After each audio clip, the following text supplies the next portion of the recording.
நடிகர் விஜய், அதை தாண்டிய அரசியல் கட்சியுடைய தலைவர் விஜய், இந்த 2ம் சேர்ந்த ஒரு பர்த்டேவா இந்த பர்த்டே. குறிப்பா நாளைக்கு, அதுவும் இன்னைக்கு நைட்டு மிட் நைட்லேருந்து தொடங்குது ஒரு செலிப்ரேஷன். முதல் கர்ஜனை. ஜனநாயகனுடைய ஃபர்ஸ்ட்டு அப்டேட் வந்து அந்த அப்டேட் ஏற்கனவே போஸ்டர் வந்துடுச்சு. முக்கியமான அப்டேட் என்ன அப்டேட்டா இருக்கும் அப்படின்ற மாதிரியான ஒரு விஷயம்.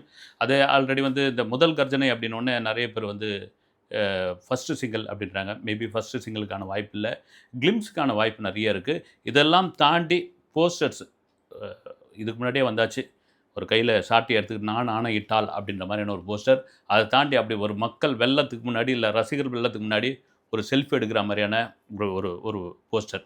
இது என்னன்னா, விஜய் இன்னும் சில விஷயங்கள் காயப்பட்டதை, அதாவது மன ரீதியாக காயப்பட்டதை, அவர வந்து எந்தெந்த அளவுக்குலாம் தொந்தரவு பண்ணாங்க, அதெல்லாம் இன்னும் விஜய் மறக்கல. அந்த போஸ்டர் அதுதான் வந்து. நெய்வேலியில ஒரு படப்பிடிப்பு நடந்துகிட்டு இருக்கு. அதுக்கு முந்தைய படத்தில் ஒரு அரசியல் வசனம் பேசியதற்காக, குறிப்பாக மத்திய அரசை எதிர்த்து வசனம் பேசியதற்காக, படத்தில வந்த வசனத்துக்காக, இமிடியேட்டா ஐடி ரைட் நீங்க கிளம்புங்க, வீட்டுக்கு போகணும். இல்லங்க நான் ஷூட்டிங்கில இருக்கேன், நான் முடிச்சுட்டு வரேன் அப்படின்னும்போது, கிளம்புங்கன்னு சொன்ன உடனே தான் கட கட கடன்னு அந்த படத்தோட யூனிட் வேன் மேல ஏறி நின்னு, எங்கேருந்தோ இந்த விஷயத்த கேள்விப்பட்டு, நெய்வேலி சுற்று வட்டாரத்திலிருந்து பாண்டிச்சேரி, கடலூர், சிதம்பரம், விக்கிரவாண்டி, விழுப்புரம் அவ்வளோ ரசிகர்கள் வந்து அங்க குவிஞ்சுட்டாங்க. அவங்க முன்னாடி இவங்க இருக்காங்க எனக்கு, நான் இருக்கிறேன் அவங்களுக்கு அப்படின்னு சொல்ற மாரியான ஒரே ஒரு செல்ஃபி ஒண்ணு. அந்த செல்ஃபி தான் ஜனநாயகன் படத்தினுடைய போஸ்டரா இருந்தது. இதே விட ஒரே ஒரு விஷயம் என்னன்னா, தலைவான்னு ஒரு படம். அந்த படத்தில அந்த டைட்டில் கீழ போஸ்டர்ல டைம் டூ லீட் அப்படின்னு அது போட்டோம்னா என்னங்க இருக்குது அது? அதுக்கு என்னென்ன தொந்தரவு பண்ணீங்க? டைம் டூ லீட் அப்படின்னு போட்டதுக்காக கூப்பிட்டு நிக்க வச்சு அவமானப்படுத்தி எக்கச்சக்கமான தொந்தரவுகள்லாம் குடுத்து, இன்னைக்கு வந்து லீடரா மாறிட்டார்ல. இதுதாங்க விஜய்.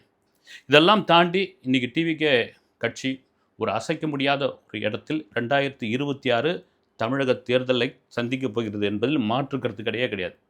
சரி இதெல்லாம் தாண்டி இந்த ஜனநாயகனுக்கு முதல் கர்ஜனை அப்படி இந்த சூரியன் அஸ்தமனம் ஆகுது. விஜய் அப்படி நின்னு ஒரு போஸ் குடுக்குறாரு. அதுவும் அந்த போலீஸ் ட்ரெஸ்ஸு, அந்த போலீஸ் ட்ரெஸ்ஸே வித்தியாசமா இருக்குது. இந்த சூரியன் அஸ்தமனம் ஆகுது அப்படின்றதுல என்ன டீகோட்ட நீங்க புரிஞ்சுக்கங்க வந்து. இல்ல ஒரு ரைட். இப்ப ஒரு ஜோசியர் திடீர்னு விஜயோட ஜாதகத்த பார்த்துக்கிட்டு இருந்தாரு. அவரு பேட்டி குடுத்திருந்தாரு. சார் இப்ப வந்து அவருக்கு சூரிய தசை நடக்குது. சூரிய தசை நடக்கிறதுனால அவர் கண்டிப்பா தமிழ்நாட்டினுடைய மிகப்பெரிய லீடர் அவரு. 2025ல மிகப்பெரிய லீடர் அப்படின்ட்டாப்ல இருந்து. அதனால வந்து சூரியனோடு ஒப்பிடுற ஒரு விஷயம். இதெல்லாம் தாண்டி அந்த டீகோட் பண்ணிட்டு இருக்காங்க. அந்த ஒரு போஸ்டருக்கே டீகோட் பண்ணிட்டு இருக்காங்க. இந்த போஸ்டர அவ்வளோ ரசிகர்கள் டீகோட் பண்ணிட்டு இருக்காங்க. தொண்டர்கள் டீகோட் பண்ணிட்டு இருக்காங்க. என்னன்னா, அவருடைய கையில இருக்கிற விஜயோட கையில இருக்கிற டாட்டூ என்ன? ஏங்க அது கூட நம்ம பார்த்து ஏறக்குறைய பூத கண்ணாடி வச்சே கண்டுபிடிச்சுட்டாங்க வந்து. நீங்க அந்த போஸ்டரே பார்த்தீங்கன்னா, அவ்வளோ பெரிய கிளியரா இருக்காது. ஒரு டீட்டெயிலாவும் இருக்காது. அது ஓகே. அது ஒரு ஒரு ஒரு வெளியிடணும் அப்படின்றதுக்காக வெளியிட்டிருக்காங்க. அது உள்ள ஜூம் பண்ணி பார்த்து எடுத்துட்டாங்க வந்து. அதில வந்து டிவிகே அப்படின்னு போட்டிருக்கு. கண்டிப்பாக ஜனநாயகன் ஒரு அரசியல் களம் பேசக்கூடிய ஒரு படமாக இருக்கும். விஜயோடைய டிவிகே அரசியல் சம்பந்தமான ஒரு படமாக இருக்கும் என்பதில மாற்று கருத்து கிடையவே கிடையாது. இல்ல என்ன கதைன்னு இன்னும் அஃபிஷியலா வரலையே காண்டி நெறைய பேர் நெறைய கதைகள்லாம் சொல்லிட்டு இருக்காங்க. சில பேர்லாம் வந்து சில இதெல்லாம் வந்து இது பண்ணிட்டு இருந்தாங்க. பகவந்த் கேசரி படத்தினுடைய ரீமேக் அப்படின்னு. பகவந்த் கேசரியும் கிடையாது, ரவா கேசரியும் கிடையாதுங்க வந்து. அதெல்லாம் பகவந்த் கேசரியோட அந்த கதைக்களமே இதுக்கு இங்க செட்டே ஆகாது.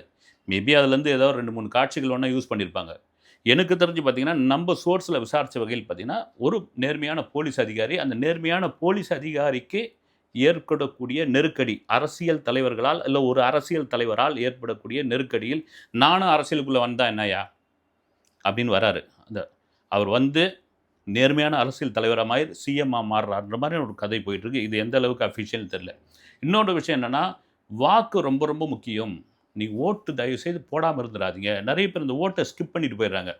போடாம இருந்துறாதீங்க. நோட்டாவ கூட போடாதீங்க நீங்க வந்து. உங்க வாக்கு பொன்னான வாக்குன்றாங்கல்ல, அப்படி நீங்க வீணான அந்த வாக்க வந்து நீங்க அசால்ட்டா அந்த ஓட்டு போடுறத அசால்ட்டா விட்டுட்டீங்கன்னா, அது எந்த மாரியான ஒரு பின்விளைவை ஏற்படுத்தும்? அப்படின்னு வந்து இந்த படம் டீட்டெயிலா சொல்லுது. ஓட்டுக்கு பணம் வாங்காதீங்க அப்படின்த்தையும் இந்த படம் சொல்லிட்டு இருக்கு. ஏறக்குறைய நான் சொல்றது என்னன்னா, டிவிகேவினுடைய கட்சியினுடைய ஒரு பிரச்சார படம்னு கூட அத வச்சுக்கலாங்க. பிரச்சார படம்னா அதுக்காக ரொம்ப இதுவாலாம் இருக்காது. அதில கமர்ஷியல் தன்மைலாம் சேர்த்திருக்கும். இதை தாண்டி விஜயோடைய அரசியல் எப்படி இருக்க போகிறது? அப்படின்றது வந்து அப்பட்டமா சொல்லக்கூடிய படமா ஜனநாயகன் இருக்கும். ஏன்னா, நான் ஆணையிட்டால்னு ஒரு சாட்டைய சுழற்றெடுத்து எம்ஜிஆருக்கு மட்டும் தான் பொருந்தும் அப்படின்ற பொழுது, அத விஜயும் கையில எடுத்தபோது அத கொண்டாடிக்கிட்டு இருக்காங்க பாருங்க வந்து. நான் ஆணையிட்டால் ரைட்டு, நான் பார்த்துக்கலாம் அப்படின்னு. ஏதோ ஒரு ஃபங்க்ஷனில் கூட விஜய் வந்து பேசியிருப்பார் வந்து, மெர்சலில் வந்து கொஞ்சோண்டு தான் அரசியல் இருந்தது, ஆனால் இந்த படத்தில் அரசியலே மெர்சல் பண்ணி வச்சுருக்கோம் அப்படின்னு அந்த இதுக்கு ஏறக்குறைய இந்த ஜனநாயகம் தான் அது பொருந்தும்னு நினைக்கிறேன். இதில் அரசியலே மெர்சல் பண்ணுற மாதிரியான ஒரு விஷயத்தை வினோத் மிக தரமாக பண்ணியிருக்கான்ற ஒரு விஷயம். அதில் குறிப்பாக பார்த்தீங்கன்னா, அந்த படத்தோட எடிட்டர் பிரதீப்னு நினைக்கிறேன். அவர் ஒரு இன்டர்வியூ ஒன்று கொடுத்துருந்தாரு. நிறைய விஷயங்கள்லாம் சொல்லாமல் இது பண்ணிட்டு இருந்தார்.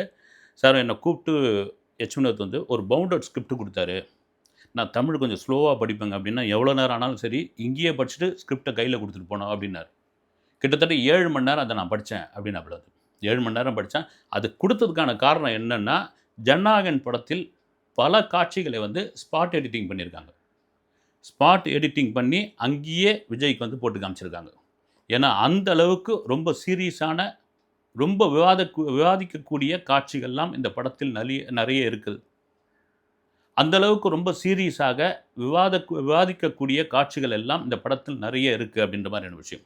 ரைட்டு, ஓகே, படம் ஏறக்குறைய நான் முடிஞ்சிச்சு. விஜயோட டாக்கி போர்ஷன்லாம் முடிஞ்சாச்சு. இப்போ கூட பார்த்தீங்கன்னா பூஜா போட்டிருந்தாங்க வந்து சோஷியல் மீடியாவில் வந்து. என்னுடைய இதெல்லாம் முடிஞ்சு மம்தா பாஜு அப்புறம் பாபி தியோல் இவங்கள்தெல்லாம் ஆல்ரெடி முடிஞ்சு போச்சு. இப்போ பேட்ச் ஒர்க்கு மட்டும் தான் நடந்துக்கல, போஸ்ட் ப்ரொடக்ஷன் நடந்துகிட்டு இருக்கு. ஏங்க இவ்வளோ படத்தை இவ்வளோ சீக்கிரமாக முடிச்சிட்டிங்க, போஸ்ட் ப்ரொடக்ஷன்லாம் ஒரு அதிகபட்சமாக 2 மாதம் 3 மாதத்தில் முடிச்சிடலாம். ஒரு தீபாவளி ரிலீஸாக அந்த படத்தை ரிலீஸ் பண்ணலாமே, ஏன் ஜனவரி 9 ஒரு பொங்கல் ரிலீஸாக கொண்டு வரணும் அப்படின்பொழுது, ஜனவரி ரிலீஸ் தான் வருகின்ற தேர்தலுக்கு. கிட்டத்தட்ட ஏப்ரலோ மே மாதமாக அந்த தேர்தல் வந்ததுன்னு வச்சுங்க, இந்த படம் ஒரு தெறிக்கக்கூடிய படமாக இருக்கும். விஜய்க்கு ஒரு மாஸாக இருக்கும். விஜய் ஒரு 100 மேடையில் நின்று பேசினா எந்த அளவுக்கு அவருக்கு ஒரு ரீச் கிடைக்குமோ அந்த அளவுக்கு இந்த ஜனநாயகன் படம் இருக்குன்னு நமக்கு ஒரு சோர்ஸ் சொல்லியிருக்காங்க. அது காரணம் என்னென்னா, அவ்வளோ அரசியலை ஆழமாகவும் ஒரு நிகழ்கால சம்பவத்தை, ஏன்னா வினோத் சொல்லவே தேவையில்லை, ஒரு நிஜ சம்பவங்களை படமாக்குறதுல அவ்வளோ பெரிய கில்லாடி. ஒரு அரசியல் சம்பவத்தை விஜய்க்காக அவ்வளோ ஆழமாக இந்த படத்தில் பண்ணியிருக்காரு. படம் வரட்டும், அதுக்கப்புறம் தெரிஞ்சுக்கலாம் அப்படின்ட்டாங்க. மேபி முதல் கர்ஜனை ஒரு கிளிம்ஸ் வீடியோவாக தான் இருக்கும். ஏன்னா ஃபஸ்ட்டு சிங்கிள் இவ்வளோ சீக்கிரம் விட மாட்டாங்க. ஜனவரி மாதம் படம் ரிலீஸ்னா இன்னும் எவ்வளோ நாள் இருக்குது, எவ்வளோ அப்டேட் கொடுக்க வேண்டியதாக இருக்குது. ஃபஸ்ட்டு சிங்கிள் எல்லாம் நெருக்கத்தில் தான் கொடுப்பாங்க. இந்த படத்துடைய ட்ரெய்லர் வரும்போது தான் தெரியுங்க. இந்த படத்துக்கு ஆடியோ லான்ச்சுக்கு பர்மிஷன் கிடைக்குமா? ஆடியோ லான்ச் நடந்தே தீரும். இந்த ஆடியோ லான்ச்சோடு சேர்த்து ஒரு மாநாடு மாதிரியான ஒரு விஷயமா இருக்கும். 2வது மாநாடு. ஏன்னா விஜய் கட்சி ஆரம்பித்து பிப்ரவரி மாதம் அவருடைய அந்த 3வது வருஷம் தொடங்கும் போது, அதுக்கு முன்னாடியே ஒரு மாநாடுக்கு ரெடி பண்ணிக்கிட்டு இருக்காங்க. அது டிசம்பரில்.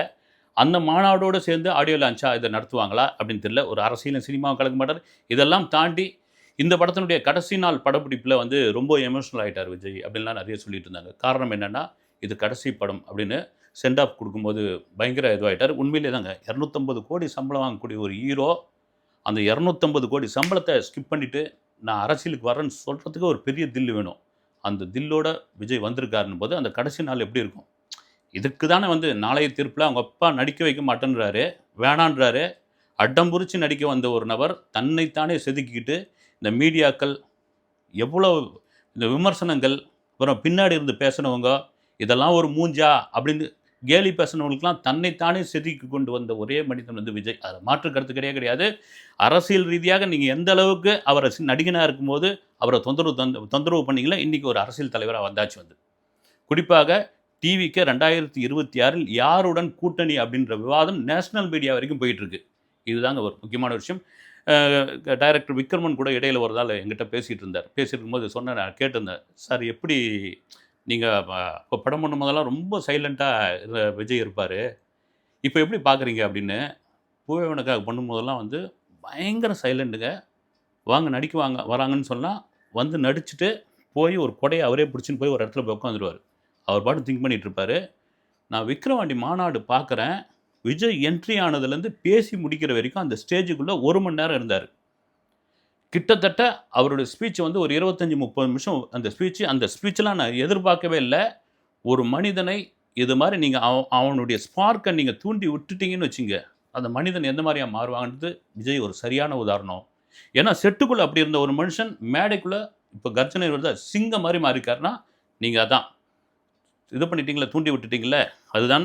இன்னும் நிறைய பேர்லாம் கூட சொல்லிகிட்டு இருக்காங்க. நிறைய பேர் ரசிகர்லாம் கூட, அண்ணா நீங்கள் அரசியலுக்கு வாங்க, சிஎம் ஆகுங்க, அதெல்லாம் விடுங்க, எம்ஜிஆரே சிஎம் ஆகிட்டெல்லாம் நடிச்சிருக்காரு, ஆனால் நடிக்கிறத தயவுசெய்து விட்டுறாதீங்க, எங்களுக்கு 2 வருஷத்துக்கு ஒரு படமாவது பண்ணுங்க அப்படின்போது, சரி இதான் கடைசி படம்னு சொல்லிட்ட பிறகு முன்ன வச்ச கால பின்ன வைக்கக்கூடாதுன்ற ஒரு விஷயம் இருக்குல்ல. அதில விஜய் ரொம்ப தெளிவான மனிதர். தமிழக வெற்றிக் கழகம் ஒரு பதிவு செய்யப்பட்ட கட்சி என்பதனால், அந்த பதிவு செய்யப்பட்ட கட்சிக்கு என்ன சின்னம் கேட்கப் போகிறார்கள்? ஏன்னா தேர்தல் ஆணையத்துக்கிட்ட இவங்க தான் சின்னம். ஏற்கனவே நம்ம ஒரு வீடியோ பேசியிருந்தோம். கட்சியினுடைய முக்கிய நிர்வாகிகள்கிட்ட விஜயே நேரடியாக பேசி, ஒட்டுமொத்தமா எல்லாருடைய ஒரு ஒரு எதிர்பார்ப்பும், எல்லாருடைய ஒரு கருத்தாகவும் என்னன்னா, ஆட்டோ சின்னம். நமக்கு ஆட்டோ சின்னம் கரெக்ட்டா இருக்குங்க. அது கரெக்ட்டா இது பண்ணிக்கலாம் அப்படின்னு, ஆட்டோ சின்னத்த அவங்க தேர்தல் ஆணையத்துக்கிட்ட வைக்க போறாங்க. ஏற்கனவே வந்து ஆப்ஷனா இன்னும் 2 சின்னம் கேட்கணும் வந்து. ஒண்ணு வந்து நட்சத்திரம், இன்னொன்னு வந்து விசில்னு சொல்லிட்டு இருக்காங்க. எந்த அளவுல இந்த ஆட்டோ சின்னம் வந்து பொதுவா ஒரு எல்லாருக்கும் போய் சேரக்கூடிய ஒரு இது. வேட்டைக்காரன் படத்தில ஆட்டோ டிரைவரா நடிச்சிருப்பாரு. ஆல்ரெடி பார்த்தீங்கன்னா, மக்கள் சேவை கட்சின்னு ரஜினி 2020ல கட்சி தொடங்க போறேன்னு சொன்ன உடனே, அந்த கட்சிக்கு ரிஜிஸ்ட்ரேஷன் பண்ண உடனே தேர்தல் ஆணையம் அந்த கட்சிக்கு ஆட்டோ சின்னத்த தாங்க ஒதுக்கியிருந்தாங்க வந்து. அதனால வந்து இந்த சின்னமும் ஒரு முக்கியமான ஒரு விஷயம். அது டிசம்பர் மாசம் அந்த சின்னத்த வந்து அவங்களுக்கு கிடைக்கும். இல்ல ஜனவரியில கிடைக்கும்னு நெனைக்கிறேன். அந்த சின்னத்தை மக்களிடம் கொண்டு போய் சேர்க்கிற வேலையும் பெரும் வேலை. அதை எப்படி கச்சிதமாக விஜய் செய்து முடிப்பார் என்பதையும், இதையெல்லாம் மீறி ஜனநாயகனுடைய அப்டேட் இன்னைக்கு 12 மணிக்கு வரப்போகிறது. நாளை அரசியல் சம்பந்தமான ஒரு அறிவிப்பும் ஜூன் 22ஆம் தேதி அதுக்கான ஒரு அறிவிப்பும் முக்கியமான அறிவிப்பு வரப்போகிறது என்கிறால் பொறுத்திருந்து பார்ப்போம். அடுத்த வீடியோவில் சந்திக்கிறேன். நன்றி.